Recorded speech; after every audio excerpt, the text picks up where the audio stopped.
What is going on, FA Nation? Jon Impemba here with James Grande. Welcome back into the Quick Pitch MLB DFS podcast and live stream. Recording here for Monday's 8-game main slate over on DraftKings, starting off at 6:40 p.m. Eastern. If you're watching this and you play over on FanDuel, well, you got to wait a little bit longer. They only have 6 games on their main slate, not including the 6 p.m. start time. So just be aware of the start time difference for those of you playing over on FanDuel compared to DraftKings. But James, you and I are predominantly players of DraftKings, and therefore we're here to break down DraftKings' 8-game slate. Yeah, it's a good slate. Doesn't look like any weather problems. We have 4 games potentially played in the Dome. 2 of the other ones are in California. Like, shouldn't be any weather issues. Should be a fun slate. There's some top arms. There's some guys we want to attack. No cores, which is nice. No cores. Huge plus. So everything's looking up for this 8-gamer and 6-gamer over on FanDuel as well. Yeah, well, let's get into it. We'll start off at the pitcher. Carlos Rodon and Corbin Burnes are your 2 guys up over 10K.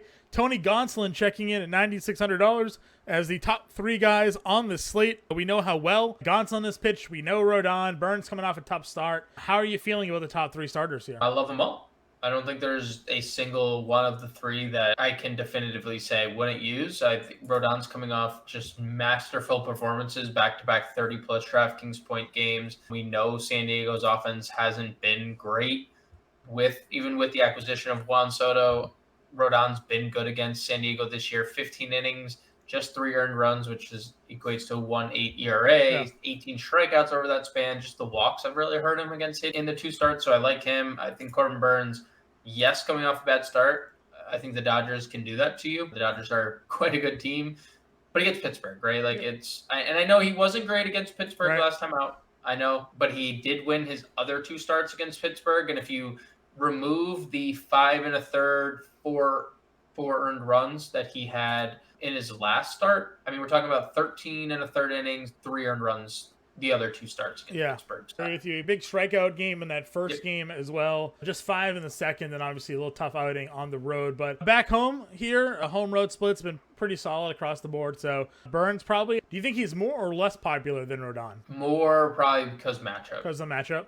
Yeah. And then again, not to be just like thrown aside here, but Tony Gonsolin rocking his 16-1 record, 2.10 ERA. Unfortunate for myself in that start against his last start against Milwaukee, just the 16 fantasy point, pivoted off of the chalk there, and Gonsolin unfortunately did not come through on the night that Max Fried nuclear. Yep. But still, 5 innings, 1 earned run, 3 strikeouts there. Gets Miami. Miami has been significantly worse against lefties this season, but still, what are your thoughts here on Gonsolin? Yeah, maybe as they definitely have in terms of strikeouts, John. It's for certain they've been the worst team in baseball in terms of strikeouts against left-handed pitching. But in the month of August now, we're almost done with it, so we have an entire month sample. 27 in OPS, 28th in WOBA against righties. So It's been a bad month for them just against every, armed pitcher. Sure. Again, only 22% K rate, so maybe not as much upside as Rodon and Burnes, but I think Tony Gonsolin's perfectly fine if you want to pivot off those 2 guys. If we're in the 8K range, Ranger Suarez on the road against the Arizona Diamondbacks, Miles Mikolas on the road against the Cincinnati Reds, Pablo Lopez at home against the Dodgers, and Clevenger on the road against the Giants here. Which one appeals to you more? Probably Clevenger. Although I don't say that with much confidence because he's had a rough go. He's been better of late.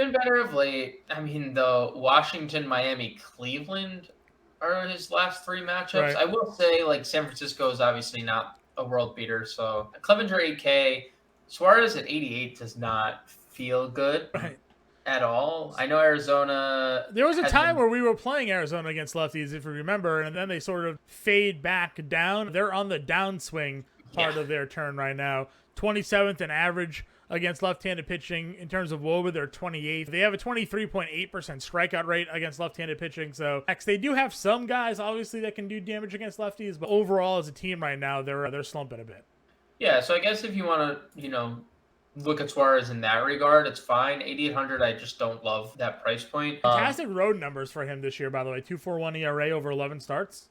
Yeah, and Arizona's actually been a pretty good pitcher's park this year, for what that's worth. So bad hitters in Arizona will do that for you. So. Yeah, 25% K rate, actually. That's a little elevated this month specific against lefties. So just to your point. But, you can go Mikolas because I think Cincinnati stinks in general. He did get shelled against them the last time he was in Cincinnati. Yeah. So obviously something to worry about. Lopez gets the Dodgers. Not like the best matchup in the world. Nobody's going to play that. So no one's going to play it. Especially against Gonsolin, I don't really find myself finding that to be overly of an attractive matchup. So no. Next grouping, though, maybe a little interesting. Montas coming off, one of his better outings since being traded. Oh, his question his best outing. 92 pitches, back-to-back starts has been encouraging. You get him out of that bandbox that is Yankee Stadium. You get him in a little bit of a better park that is out in Los Angeles where he's familiar pitching at $7,200 against the Angels. I know Trout's back. He's had success in a couple of appearances against LA this year. Any interest in Frankie Montas? Yeah, I think he's probably. Him and Barrios are both aren't they the same guy in this tier? They both have struggled. Yeah. They both have upside. They both have looked better their last start. They both theoretically have decent matchups, right? They're the same pitcher to me in this tier. Take your pick on which one. I probably do lean Montas a little bit. He's a little cheaper, and he's been better this year than Barrios on a whole. So yeah, Montas for me, but in this 7K range. But I think him and Barrios are super close and super similar. Is this the Chase Anderson that is back in baseball, or that is the Chase Anderson? Yep. Interesting. That is the Chase Anderson. I'm gonna be in on some Cardinals. Let me tell you about that. St. Louis and Cincinnati seems pretty appealing. 4.50 ERA and 80 play innings this year. Yeah, I like going up against that matchup for sure. I'll throw Brian Bayo out there again. Came off the IL. I showed you that stat. His expected ERA versus what his actual ERA is. His actual ERA is 6 runs higher than what his expected ERA should be on the year. His expected ERA was under 3. He's just been having some awful batted ball luck. Pitched decently in his return outing against Toronto here. 5 innings, 2 earned, 1 walk, 7 strikeouts, 65 pitches. Would you consider him here against Minnesota? Yeah, I don't think Minnesota's a potent offense. Buxton's still out. In August 16th in WOBA, where are they? They're 17th in OPS. They're even worse in ISO, 22nd in ISO against righties. So, yeah, he's had bad luck, and then he had good luck in his last outing, and look what happens. Right. I think the one thing maybe that could hinder his upside is the pitch count. If we don't get more than 65 pitches, that can hurt, especially if he's not as efficient as he was last time out.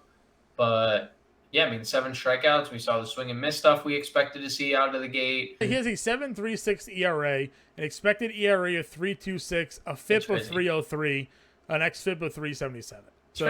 It's crazy. Just wildly unlucky. 4.72 BABIP against him. 4.72 BABIP with a 67% ground ball rate.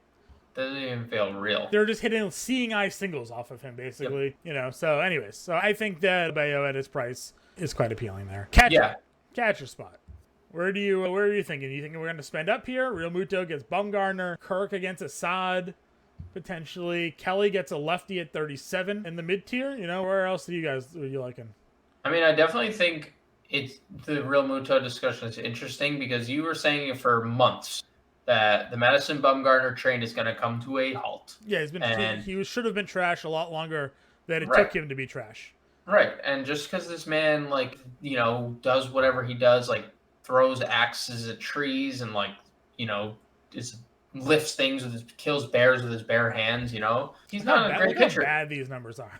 Oh, he's been so bad. Yeah. So Real Muto has been the complete opposite. He's been super good. It's 5,700 is probably a little too pricey, but if you're being contrarian, I can see it. He's going to be – is he on the FanDuel slate? He is. So he's 3,600 on FanDuel. I'd rather pay that price tag than 57. But if you're being contrarian, Remuto's been good. I agree. And Carson, I don't – yeah. Carson Kelly against lefties. Not hitting well, but we know he hits lefties well. So yep. We're in. Some value guys. Anybody jumping off the page to you? If Trevino plays – I always play him against lefties. True. So if he's in the lineup for sure, you can play Joey Bart against Clevenger if you're not in on Clevenger. The kid has a lot of power. He's been hitting for a better average too, more consistently. So Joey Bart for some value. That's about it, though. I really don't see much until we get starting lineups. So, you know. Well, I was gonna say Andrew Kinsner, Sure. the catcher who's been significantly better than Yadier Molina offensively. True. 2K. Yeah, if he's in the lineup, I would have interest there. Okay. So. Yeah, he's been good. Homer the other day works for me. We'll just see if he's in the lineup. We don't know. It's probably a super popular punt play if he is, because we like going to St. Louis here anyways. Agreed. First base, again, usual suspects at the top. Otani, Goldschmidt, Vladdy, Freeman. Drury gets a lefty, though it's Rodon. Hoskins against Bumgarner at 5K. Got to think you're going to be licking your little chops on that one. So Goldie and Hoskins probably our top two. Would you agree? Goldie and Hoskins. I mean, I guess Hoskins hits lefties well. It just hasn't been great lately, so that's a little caveat.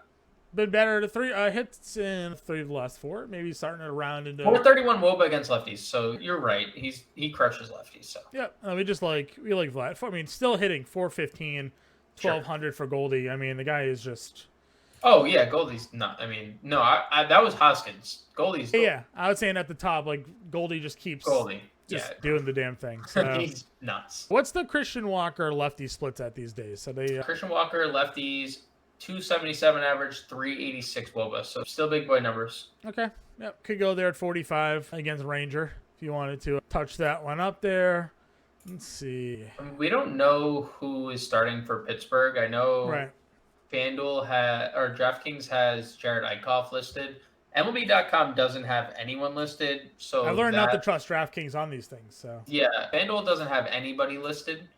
If it is Jared Eichhoff, I will be playing Rowdy Tellez. I know he's been terrible. I will be playing Rowdy Tellez. Yeah, not very good. Let's see. Pujols is 22. Would you just go back to the well there with Mr. Albert here? Yeah, I mean, he's definitely been better against lefties, but this is a journeyman righty that hasn't pitched in the majors this year. So. Right. I agree. I got nothing else, though. You? No. Oh, well, I mean, Solano's first base only now. You know? What? That's unfortunate. Yeah, guy's still hitting $3,200. You know, for last game. What is he thinking? Yeah. Yeah, I mean, it's a good hitters. It's a great hitters environment. So. Right. So yeah, Solano, $3,200 could be your boy there for sure. Second base, again, mentioned Drury already. Rojas at 52, Marte at 51 against a lefty has generally been a spot we've liked to play Marte. Yeah. Trevor Story's back in the lineup for Boston at 48.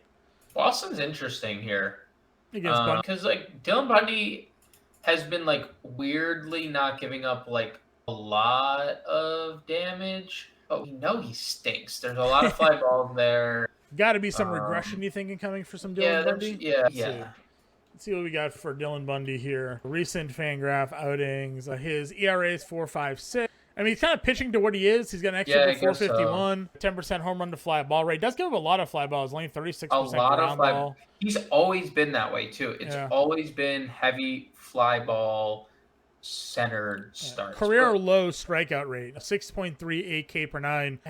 He's never had a year below 8 K per 9. So drastic difference in strikeout rate, but he's also not walking as many guys anymore. First year of his career under a 2.0 walks per 9. So less strikeouts, less walks, and he's managing to. He's got a 70% strand rate. So maybe the Red Sox could get something going there. You never know. I mean, John Segura at 42, maybe like.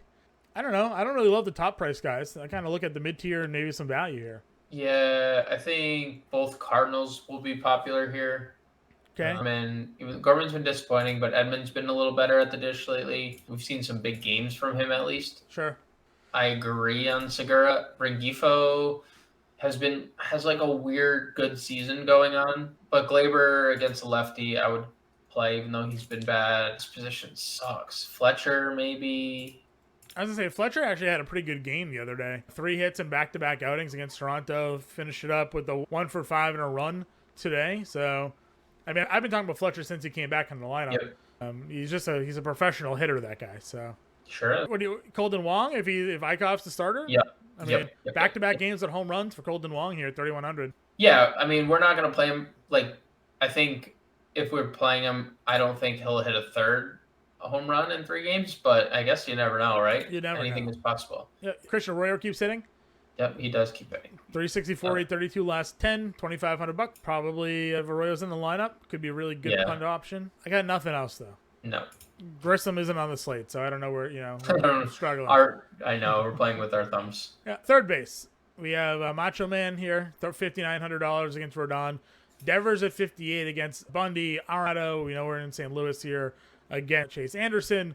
Chapman at a side up over 5K for Chapman. Feels like it's been forever since that's been a thing. How are you ranking our 5K and above guys? Devers, Machado, Chapman. Devers, I don't think I would pay Devers 52. still not hitting anything, but he's homered off Bundy twice. I was just looking at BVP. He hasn't been great against Dylan Bundy, but 5 hits, 2 of them have left the yard. Hasn't homered in 10. When was the last time? His last homer was the 14th against the Yankees. I mean, Arenado just keeps mad. We talked about it, right? Like, everybody's like, oh, Arenado versus lefties. And I was like, well, he actually hits for a better average against righties. And now you look at his last 10 games, 410, 1100 OPS. Just, we got to find some value because I am playing these Cardinals. So he has the dad buff now, John. That's true. Well. Dad strength. He was 4 for 4 the day after he returns to the lineup after becoming a dad. So under 5K guys, Bohm at 44 against Mad Bum. Yep. Donaldson on the road at 4K. I mean, I know he finally let us down, yeah. But like the numbers still just suggest he's so much better on the road. Yep. Any value guys for you? These dudes are like maybe figuring out who Pittsburgh pitches for Urias possibly. Yep. I was thinking Milwaukee, but I was thinking more Jace Peterson. Sure. Because Urias has just literally been Peterson's always a weird guy, right? He gets hot for like a month. And then he cools back down. And he's like, all right, I'm Jace Peterson. I'm not really that good. So well, he just got activated off the IL. First start on Sunday, 2 for 4 with a run. I like it. He's got a little pop, a little speed, right? Doesn't he usually? So yeah, he has a little pop for sure. All right, shortstop. Wait, I guess I'll just throw. I guess there is potential value. Not like great, but if the Cubs lead Zach McKinstry off, sure, they have a couple times lately. He's 2K, second, third eligible. So. Okay. I thought you were going to go Lostello there for a moment, but... No, he's also 2K. But yeah, McKinstry for sure if he's 2K potential. Shortstop. Trey Turner's at 61. Bichette's at 54. Xander homered the other days at 52. Adames at 49. House on, but a bad matchup for him at 44. Yeah, nothing really sparking for me. Bogarts has really good numbers against Bundy. Okay. 12 for 36, so 333 average, 452 WOBA. He's taken Bundy deep 3 times. He's starting to get a little hot, too. 3 of the last 4. And 2 home runs over his last 10. That has to be a record. His 2 home runs over his last 6, John. Yeah, he's not... Power surge. Yeah. Yeah. I think, and then, of course, we're going to say, oh, my gosh, Bichette has hits in 6 to 7 games, John. He's 691 OPS, man. He's getting hot. He's not hitting for anything, though. He's just hitting singles. I saw him making his second start of the year. I guess Toronto could be interesting. And then, Adames has actually been really good at the dish. Yeah. We know he hits better at home. He had that whole weird thing where he couldn't see in Tampa Bay and then said he sees perfectly in Milwaukee. Yeah. And if you do want to use guys against Brian Bayo, Correa's been kind of good lately. 3 straight multi-hit games. Yeah, I'm looking at there's really not a lot else here, man. No, I just one more point on Correa. I could see people going to him in like cash games and stuff. Sure. But I agree on the other front. There's really not a lot. Give me is there anybody you'd Fletcher? play? We talked about a second, but Fletcher. Yeah, probably. How's your guy Oswaldo doing? He's been good lately. Yeah, there you go. $2,300 against a lefty. He's been pretty good lately. He had the 3-hit game, back-to-back 3-hit games in Oakland, and then one for 7 since, but 3 extra base hits in that series overall. So we're starting to see a little pop from Cabrera. I can get behind it at 2,300. That's fine. I know I keep mentioning it. B-Crow's been a little better.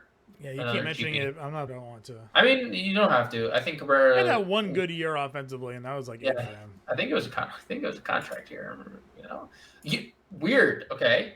Andrew Velasquez, ex-Yankee great, John. Yeah, Angels now, right? Angels playing the Yankees from the Bronx. 345, 1,000 OPS, and 3 home runs over his last 10 games, 2 of which have come in his last 3. Interesting. If it matters to you at all, Cabrera is 4 for 8 with 3 singles and a triple against lefties this year. That's pretty good. Potentially better split side being the... I'm not going to... we're going to build lineups. I think this was our least favorite position. You think you just lock in the value? I think we're probably just going to lock in Cabrera there. All right, we're going to lock in Cabrera. I mean, right? Yeah, I know arguments. No arguments for me. I'm going to be fighting to spend up for some Cardinals, so we got to get some value somewhere. All right, outfield. Betts has overtaken Judge as the top price guy, obviously for good reason. He's on fire again. Yeah, he's crazy right now. 366, 1,200, 4 bombs. I remember when I played him the other day against Milwaukee. Went 0 for 4. I was there with you. Yeah. I was there with. Played Turner and Mookie Betts at the top, and they didn't do a damn thing. Whatever. John doesn't need money. That's fine. I think we'll go effort after that. Yeah, we'll figure it out. Aaron Judge, yes, still hitting home runs. Batting average down though a little bit, but you know, it's on a little bit of a homer drought. Hasn't homered in 2 games, so something to maybe be concerned about. I don't know. You asked me. Ohtani against Montas. Ohtani homered today. When you want to go there, you can. Of course, it's showtime. Trout is on fire, John. Oh, who? Mike Trout is on fire. Trout's on fire. I was gonna say Springer's been crushing the baseball. Yeah, they're crushing too. Yeah, man. Listen, Mike Trout's when healthy, I think he's the best player in the game. So is he better than his teammate? I think so. Look at 4 homers in 5 games for Mike Trout. I got a stupid fly flying around here. Break out the fly swatter after this. Dude, you gotta get the fly tape. You know, so they just like they fly tape. No, it's fly swatter. Fly swatter. It was personally picked out by my 2-year-old, so okay. I had to go for fly swatter. Does it make a noise when you swat? Yeah, and my dog freaks out. Yeah, makes sense. Yep. I get that. Even against a lefty, I'm still fine with Bryce. He's just same. And it's a bad lefty. Yeah, it's a bad lefty. Stanton's at 52. Teoscar's at 5K. All of them are fine. Tommy Pham keeps hitting for Boston. I don't know. 325, 832 OPS. 2 hits in 3 straight games. He homered today. I think Boston. Is anybody playing Boston tomorrow? Like, I don't know. No, nobody's playing Boston. That's what I was saying. Like, I get it that, like, the numbers, like, oh, yeah, they kind of look good for Dylan Bundy. And I agree. I looked at him, too. Like, what is going on? Why is Dylan Bundy? First off, they're not letting him pitch deep into games. So, like, they're immediately turning it over to the bullpen. Right. I guess maybe that's something to look at, right? Is the Twins' bullpen ERA good if and when Dylan Bundy is removed from this game, right? Because he's going to be. They rank, let's see, bullpen ERA, Minnesota, pretty good. Or did I pass them? They are literally league average. They have a league average bullpen. So, I don't know. I think the Red Sox are good. I think they're a pretty good play. Interesting. Yeah, I'm with you. I think that's fair. Other mid-tier outfielders? Anybody do you like more than the others? Ian Happ's been pretty good lately. Play him. I'm going to freak out with this stupid fly. This is like the Walter White episode of Breaking Bad right now. He was a lot of power to Ian Happ, so yep. You know, you get the good environment there for it. Castellanos 43. Yeah. I mean, dude, he's finally starting to come around a little bit. Definitely not the season we expected. No. And it was interesting that it took him so long to find a team. And maybe now we know why. Maybe people were like, you know what? Like, downturns on the way here. I mean, I don't know. 700 OPS for Castellanos. And there's a deep drive by Castellanos. Yeah. Get him out of Cincinnati and what? He can't hit? Is that what we're figuring out? Like, I guess, yeah. Yeah, JD's at 42. I'll play anybody against Eichhoff. Yelich, so that's fine by me. Let's see here. Did you see the last time that Yelich, before this home run, before this 2-run streak, did you see that he hit a home run and he posted a clip? It was the funniest clip. It was like basically like saying how much of a miracle it was that he hit a home run that he posted, might I add. But yeah, 2 home runs in back-to-back games. So even Christian Yelich can hit a home run apparently. I agree with you there. 410 last 10 games for him too. Like he's just hitting the ball well right now. Let's see. Dugo at 35. Like I'll just keep running him out. That's fine. Yep. Is cooled slightly. Still no home runs for him. I know you're not shocked by that. No, he was I think he was in a preseason like bust fantasy article. Not because I don't think he like can hit, but he just doesn't provide like. There's just zero power whatsoever, and he was being drafted way too high. Where's your boy? Who are we looking for? Brandon McCarthy? Yeah. Or, just 3K, just hitting 412 over his last 10 games. It's a lefty versus lefty matchup. Maybe that takes away from him, but I mean, guy is 412 over his last 10 another one. Mr. Noopbar came through for the Discord chat the other day with the home run, big time. Hit a home run again tonight, too. Did he? Yep. Yeah, so we're big fans of Lars Nootbaar. He'll lead off in this game with the righty. Let's pencil him in for the old lineup here. Yeah, we'll lock that in. 3K Nootbaar. Would you go back to the Jake Fraley well, or is that dried up? I think that it's anytime we're talking Cincy. Yeah. I don't think it's dried up. Okay. Does Dickerson find his way into a lineup here? Dude, I was about to say. So I think it's really whether or not they're going to play Dickerson or whether they're going to play Pujols, right? Because neither of them can play the field. Right. So they might play Dickerson against the righty and take Pujols. And he's been really good, dude. 7-game hit streak, hitting 480. Another guy, just like no power, but he's just like a professional hitter. Yeah. Just hits. He had a couple doubles the other day against Chicago. Like, we'll take that. A couple doubles? Yeah, we'll definitely take that. If we can lock in a Dickerson Nootbaar outfield here, like, we can play Goldschmidt and like are we rolling to the card stack? I mean, I am. I don't know what we're gonna do for the official lineup, but I mean, think about it. We could have well, I guess Nootbaar ruins that, but we could have like 3K and under Cardinals in our lineup if Kitzer's starting at catcher. True. Right? Dickerson's we at probably 20, I wonder if we can use Kinzer in the example lineup that we're gonna build, just because we don't know. Well, that's why I'm not putting Dickerson in there, because we don't know. Okay. But if you're watching this and you've made it to this, or you've clicked through and you're listening to us talk about outfielders, because we're not actually making the lineup yet, but we'll get there. Any other value guys for you? We just gave you two pretty damn good ones. Franmil, the numbers have started to come down a little bit in terms of the last 10, but today, two hits, a home run. Maybe gets the bad Jose Berrios. Yeah, I mean, listen, I think the Cubs are also sneaky because everyone's going to play let me rephrase. I was going to say everyone is going to play the Blue Jay side, but no one's going to play the Blue Jay side because no one plays the Blue Jays. But I don't think a lot of people play this game maybe in general. Yeah. And we know Berrios is Dr. Jekyll, Mr. Hyde. Like, it's good start, bad start, good start, bad start. So, yeah, I think Franmil is definitely in play. I also think TJ Friedl for the Reds is in play. We've talked about Mikolas. He's had 2 bad starts, one in Coors, or 2 bad road starts lately. One in Coors, one in Cincinnati. Friedl, over his last 10 games, 6 extra base hits, 2 doubles, 2 triples, 2 home runs, 8 ribbies in that span, 1,200 OPS, including a stolen base as well. So the kid got speed. So 2,100. Cincinnati, a lot of good stacks, John. I'm not going to lie. A lot of good stacks, a lot of good one-offs, cheap one-offs too. So, yeah, I like the Franimal, and I like Friedl as well. All right, give me your home run call. I'm going to go Judge to break the terrible home run drought he's on. The 2 games is just seemingly just wild. It's going to be his 50th, by the way. Yeah, it is going to be his 50th. He's going to end, if he hits one more, which he will on Monday, he will have 50 home runs before September. That, my friends, is good. It is very good. Should I be on brand and just take a Cardinal? Yes, you should 100% take a Cardinal. Give me Paul Goldschmidt then.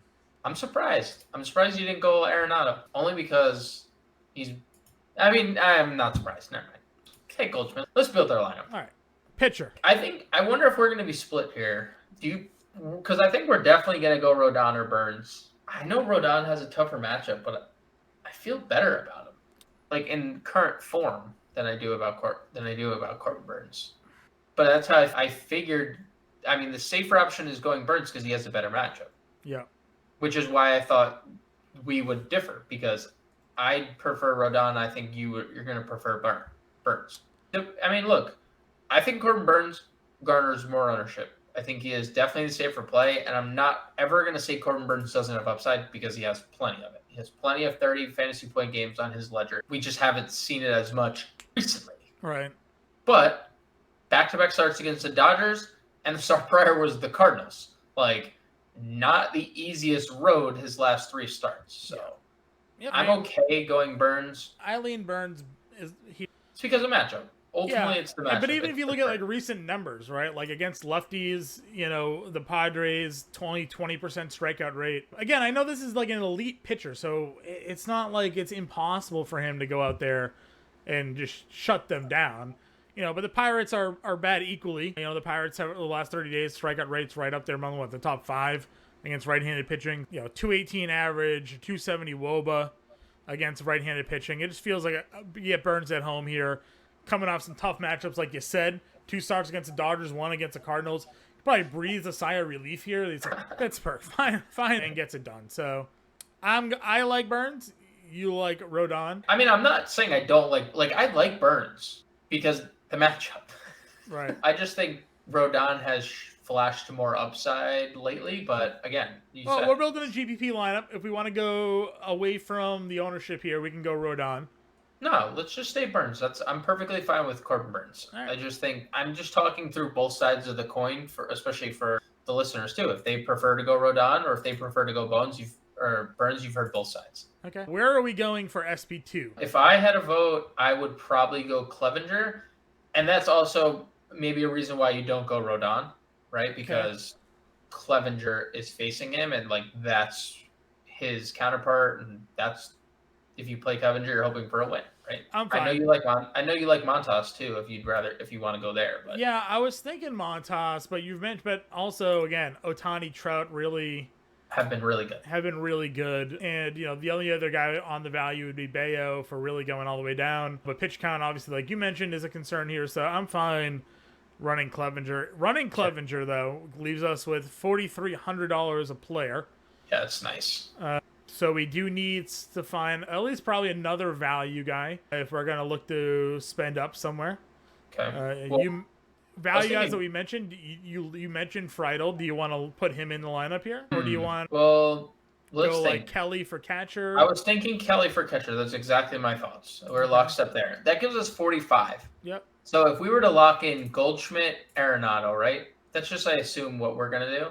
3,600 a player for 2 second base and 2 outfielders, which we know we like some top 3 outfield guys. Yeah, we do have a lot of outfielders in the bag. We have a lot of What was our outfielders. second base? Segura, right? It was Segura. We had Arroyo at 25, and we like Boston. We did. Yeah, do you want to play Arroyo? I'm telling you, nobody's gonna play this Boston. Nobody's playing Boston tomorrow. He's been good. I mean, just as a 2,500 one-off. Yeah. Gives you 4,150 an outfielder for 2 remaining outfield spots. It's pretty good. We have the top 3 hitters likely in the Cardinals lineup right now, or at least we have 1, 3, and 4. 1, 3, 4. Yeah. If we go Friedel here at 2,100, $6,200 for the last outfielder.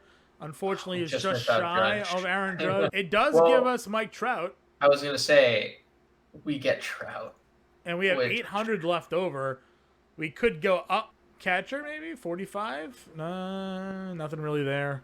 I was just looking to see what we could do outfield. You mentioned Franimal. Damn, 100 off him. Yeah, we're in that zone where we're just off everybody. I mean, so we played. You also don't need to spend all your money. We don't, but it's agreed, and this is perfect strategy. You don't need to spend all of it, but it is definitely worth looking at, right? It's worth like taking a peek, like, okay, I have the availability, so can I go up? Like, we could play Fraley.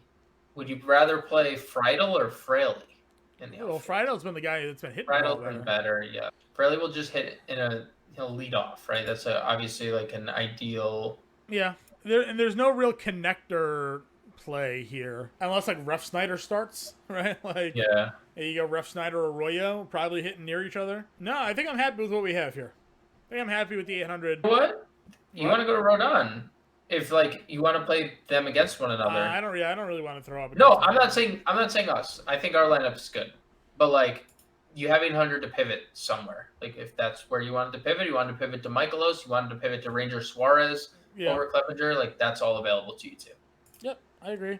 I mean, if we went the Montas Rodon route, it gives us $1,100 a player. Get off of Trout since we're going Montas, and we have enough money for any outfielder you want on the dot. $6,500 for Bex, $6,400 for Judge. You know, could go in that direction as pivots if you want to spend all your money. Which again, you don't. Right. We say all the time, like spending all your money is what other people do. You don't have to spend all of your dollars there. So I'm comfortable with the lineup that we've built here. Same. So that's it. That is the lineup that we're playing. Corbin Burns, Mike Clevenger at pitching, Carson Kelly at 37, Paul Goldschmidt at 6,200 at first base, Christian Arroyo at second base at 2,500, Nolan Arenado at 5,600 at third base, Oswaldo Cabrera at shortstop for $2,300, Lars Nootbaar for $3,000 in the outfield, TJ Friedel at $2,100 in the outfield, and Mike Trout in the outfield. James, one last thing to say before we wrap it up, of course, is promoting our all-pro package right now, fantasyalarm.com/all-pro. Use promo code NFL50 at checkout. You save 50% off. The first 6 months of the package here comes out to just under $20. You get access to not only all of our MLB DFS content, but all of our upcoming NFL DFS content. Week 1, just 2 weeks away there. As along with that, NBA DFS is starting up. James and I will be doing this very live podcast breakdown for the NBA. NHL DFS has covered all of the sport DFS content that we have provided, covered in the All Pro Access. So click the link below in the on the video or on the podcast page that you're listening to. Go to fantasy.com/allpro, enter code NFL50, save 50% off the first 6 months there. That takes you through the entire NFL season, the entire college football season as well. That kicked off this past week and was a great success. Dan Servideo, Pete Cole knocking it out of the park there. So check it out. And James and I will be back here tomorrow to break down Tuesday slate. We'll catch you guys later.